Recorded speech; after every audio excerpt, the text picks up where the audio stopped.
West Indies আমেরিকায় হতে যাচ্ছে 2024 সালের টি-20 বিশ্বকাপ। আর এই বিশ্বকাপে একই গ্রুপে আছে ভারত এবং পাকিস্তান। ভারত এবং পাকিস্তানের রাজনৈতিক সমস্যার কারণে দ্বিপাক্ষিক সিরিজ হয় না, তাদের একমাত্র মুখোমুখি হতে হয় এশিয়া কাপ আর বিশ্বকাপে।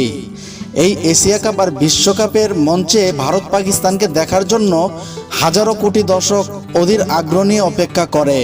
এমনই এক ম্যাচে মুখোমুখি হতে যাচ্ছে বিশ্বকাপে ভারত পাকিস্তান।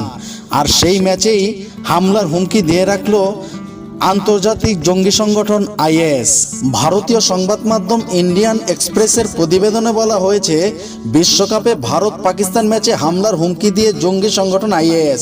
এমন পরিস্থিতিতে আন্তর্জাতিক ক্রিকেট কাউন্সিলর আইসিসি ও বিশ্বকাপের আয়োজক যুক্তরাষ্ট্র নাসাউ কাউন্টি পুলিশ জানিয়েছে, নিরাপত্তা নিয়ে শঙ্কার কোনো কারণই নেই। 9 June Bharat Pakistan high voltage ম্যাচে স্টেডিয়ামে জঙ্গি জ্ঞান, সাধারণ দর্শক এবং ক্রিকেটের সঙ্গে সম্পৃক্ত লোকজন ছাড়া কাউকে ঢুকতেই দেওয়া হবে না। বন্ধুরা, এই ম্যাচটি সম্পর্কে আপনার কি মতামত? ম্যাচটি কি আদৌ হবে? অবশ্যই কমেন্টস বক্সে ফাটাফাট আপনার উত্তরটি জানিয়ে দিন। S A Arman, Anas cricket BD.